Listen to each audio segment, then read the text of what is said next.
안녕하세요. 매뉴얼TV입니다. 오늘은 에임과 블릴레오 두 개의 투자자문 서비스를 비교하는 두 번째 시간입니다. 지난 영상에서는 CEO가 누구인지, 각 서비스가 지향하는 가치와 투자 전략의 공통점, 차이점을 알아보았는데요. 오늘은 두 서비스의 목표 수익률과 최대 하락폭, 수수료, 추가 입금과 중도 입금 가능 여부, 고객과의 소통 방식에 대해 알아보겠습니다. 영상 마지막에는 이 서비스를 누가 이용하면 좋을지 제 생각도 말씀드려 볼 텐데요. 서비스를 선택하는 데에 혹은 선택하지 않는 데에 도움이 되었으면 좋겠습니다. 에임은 자주 묻는 질문에서 목표 수익률을 밝히고 있습니다. 시장 상승기에는 연 15에서 25%, 시장 둔화나 하락기에는 연 4에서 8%를 목표로 하고 최대 하락은 마이너스 10% 내외로 관리한다고 하네요. 에임 앱에서는 모델 포트폴리오를 기준으로 계산한 자산가치 추이를 보여줍니다. 물론 실제로 고객이 제안받는 포트폴리오는 개인 설문 결과에 따라 달라진다고 하니 이 결과와 정확히 일치하지는 않을 겁니다. 그래도 참고는 할 수 있을 거예요. 바이러스 이슈가 터지기 전에는 완만한 우상향 곡선을 그리는 걸 보면 수익은 어느 정도 내고 있는 것 같고 주식이 폭락할 때도 상대적으로 잘 방어해낸 걸 볼 수 있습니다. 물론 이건 자산 배분 투자를 했다면 당연히 얻어가는 성과겠죠. 블릴레오는 시나리오마다 기대 수익률과 최대 하락률이 다릅니다. 앱 내의 시나리오 탭에 전략별로 공개되어 있죠. 여기 표로 정리했으니 참고해주세요. 에임은 오픈한 지 몇 년 된 서비스라서 공개된 수익률이 있지만 블릴레오는 지난 2019년 말에 서비스를 열었기 때문에 아직 수익률 성과를 평가하기엔 이릅니다. 그래도 블릴레오의 시나리오 탭에서 오픈 후 현재까지의 수익률을 볼 수 있으니 참고는 되실 거예요. 주의하실 점은 이 그래프는 예전에 이 시나리오를 사용해서 투자했다면 이렇게 손익이 발생했을 것이다 를 보여주는 예상치도 포함하고 있다는 거예요. 실제 성과를 보려면 운용 계획에 기록된 서비스 시작 일자를 시점으로 보시면 될 것 같네요. 두 서비스를 수익률로 비교하기에는 아직 충분한 데이터가 쌓이지 않았다고 생각합니다. 앞으로 수익률을 투명하게 공개해서 각 서비스의 경쟁력을 보여줄 거라 기대하고 있겠습니다. 에임은 자산 일부의 현금화가 가능합니다. 에임 측에 필요한 금액을 알려주면 자산을 일부 매도해서 현금을 마련해주죠. 하지만 블릴레오는 시나리오에 대한 중도 해지만 가능합니다. 시나리오에 들어간 일부 금액만을 뺄 수는 없는 거죠. 중도 해지 시에 보유 자산은 전부 현금화가 된다고 하네요. 솔직히 조금 아쉬운 건 사실입니다.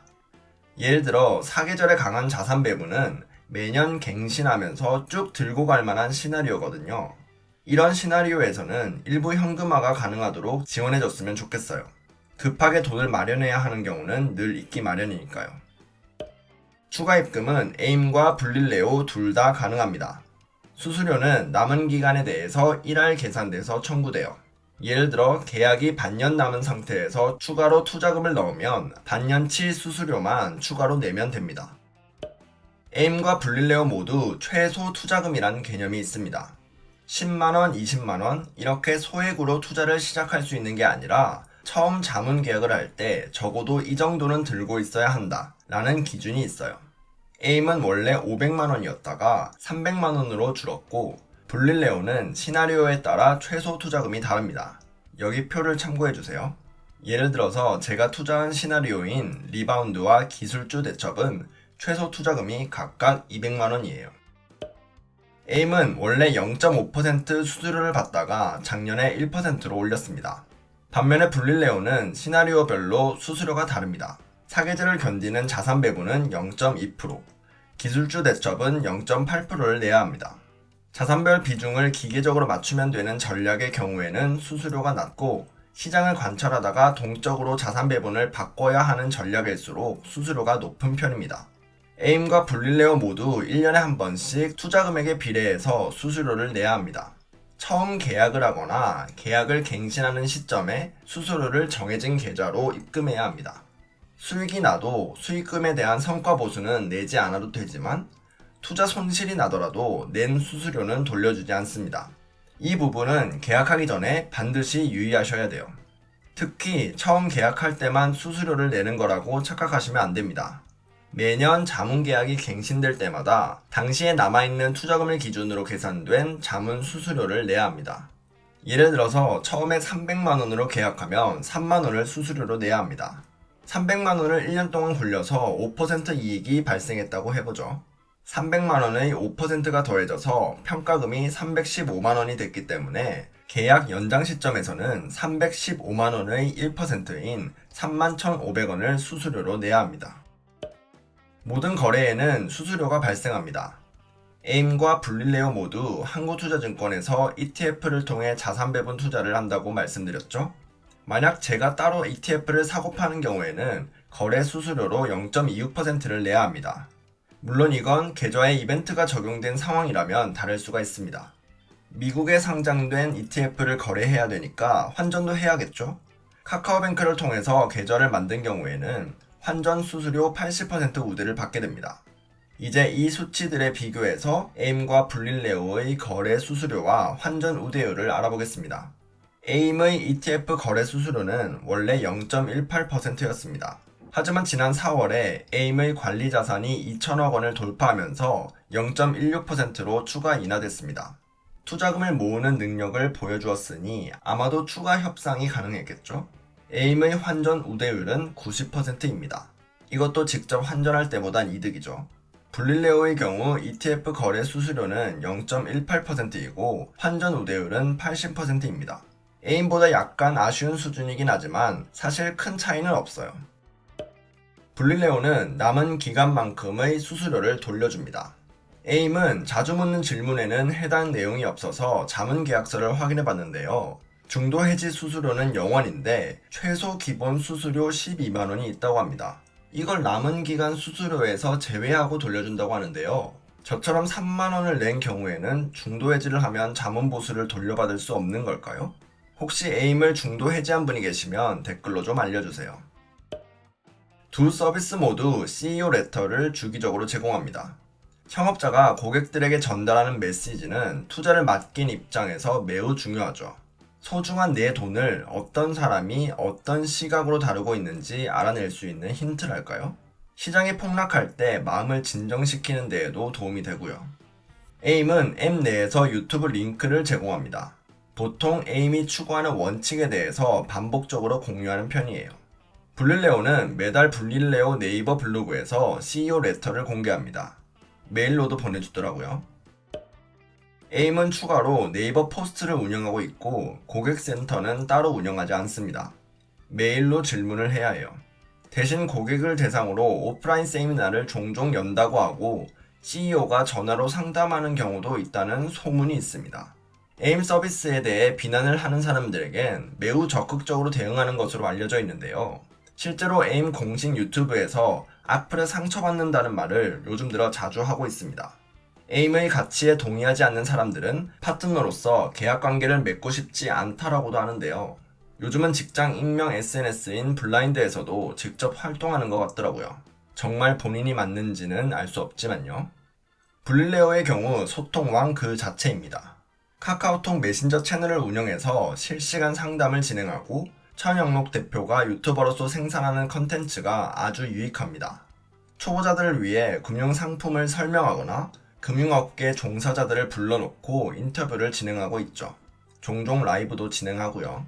소통 채널이 워낙 다양해서 유튜브, 개인 블로그, 블릴레오 블로그, 블리오 블로그가 따로 운영되고 있습니다. 최근 들어 천영록 대표가 페이스북에 에임에 대한 글을 올리고 에임도 앱 내 공지사항을 통해서 공식 대응을 하는 등 갈등이 일어나는 중인데요. 어떤 식으로 일이 진행될지 걱정스럽네요. 비교는 됐고 그래서 나는 대체 어떤 서비스를 써야 하느냐 라고 물어보실 분도 있을 텐데요. 저는 에임과 블릴레오 두 앱을 모두 사용하는 입장에서 둘 다 추천하고 싶습니다. 좀 더 추천 대상을 나눠보자면 에임은 투자 초보자분들에게 적합해요. 나는 주식도 무섭고 채권이 뭔지도 모르겠다. 투자하면 패가망신한다던데 안 하자니 월급만으로 못 살겠다 하시는 분들에게 추천드리고 싶어요. 제 부모님 같은 분들이 되겠네요. 반면에 블릴레오는 좀 더 적극적인 성격의 분들에게 어울립니다. 공개된 전략을 분석하고 본인이 알고 있는 사전 지식에 따라 어떤 전략이 좋을지 능동적으로 판단해야 하니까요. 앞으로도 전략이 더 많이 공개될 텐데 전략 한 개당 이 정도 분량의 분석을 소화해야 해요. 지적 호기심이 없다면 버거운 작업이죠. 근데 트럼프 재선 시나리오도 정말 올라오나요? 만약에 수수료가 부담되는 분은 공개된 정보를 바탕으로 본인이 직접 포트폴리오를 관리하셔도 됩니다. 블릴레오는 앱을 설치하기만 하면 포트폴리오를 구성하는 자산 비중을 모두 볼 수 있거든요. 실제로 천영욱 대표는 블릴레오에 굳이 투자 자문을 맡길 필요는 없다. 포트폴리오를 보고 따라해도 된다. 라고 말했어요. 물론 지인들에게 블릴레오를 널리 알려달라는 부탁을 하긴 했지만요. 에임도 최소 금액 300만원만 넣으면 본인의 성향에 맞는 포트폴리오가 나오잖아요. 정말 수수료를 아끼기를 원한다면 추가 투자금을 에임에 넣지 말고 따로 만든 증권사 계좌에 넣으세요. 그리고 나서 에임에게 추천받은 포트폴리오 자산 비율에 맞게 본인이 따로 환전하고 ETF를 사도 됩니다. 꼼수긴 하지만 굳이 원한다면 이렇게 할 수도 있다는 거죠. 다만 이런 식으로 하면 여러 불편함이 있겠죠. 에임이나 블릴레오에서는 리밸런싱 알림이 뜨거나 추가 투자금을 넣으면 사고 팔아야 할 ETF의 개수를 계산해서 알려주고 버튼 하나만 누르면 자동으로 한국투자증권에 주문을 넣어주잖아요. 하지만 앱 밖에 있는 자산은 본인이 직접 사고 팔아줘야 됩니다. 우대 환율 추가 10%랑 ETF 거래 수수료 할인도 못 받고요. 환전 수수료나 ETF 거래 수수료는 자문 수수료를 안 내니까 조금 더 내더라도 상관없겠지만 사실 수동으로 리밸런싱 한다는 게 생각보다 많이 번거로워요. 매번 엑셀로 사고팔 ETF 개수를 계산해야 하고 밤에 증권사 앱으로 주문을 넣어야 하고 결제됐나 확인해야 하고 자산 비중도 틀어졌나 종종 확인해야 하고 물론 저는 올레더 포트폴리오를 관리하고 있으니 이런 작업을 직접 진행하지만 이런 번거로움이 싫은 분도 계실 테니까요. 사실 제일 큰 문제는 리밸런싱을 그렇게 기계적으로 할 자신이 있느냐라는 거예요. 에임이나 블릴레오에서는 그냥 버튼 하나 누르고 신경을 끄면 돼요. 그럼 알아서 보유 자산을 팔거나 새로 자산을 사는 리밸런싱이 자동으로 이루어지죠. 하지만 개인이 직접 실행해야 한다면 어떨까요? 자산 비중이 틀어져서 리밸런싱을 하려고 할 때 주식이 지금까지 이렇게 올랐는데 주식을 팔고 채권을 사라고? 내가 보기엔 주식이 더 오를 것 같은데? 그냥 리밸런싱 조금만 늦춰서 주식 오르는 걸 좀 더 먹어야지? 라고 생각하게 되진 않을까요? 지금까지 에임과 블릴레오를 상세히 비교해 보았는데요. 도움이 되셨나 모르겠습니다. 질문이 있는 분은 아래 댓글로 남겨주시고 혹시나 틀린 정보가 있으면 알려주세요. 그럼 다시 정정해서 알려드리도록 하겠습니다. 그럼 저는 다음에 더 좋은 영상으로 돌아오겠습니다. 감사합니다.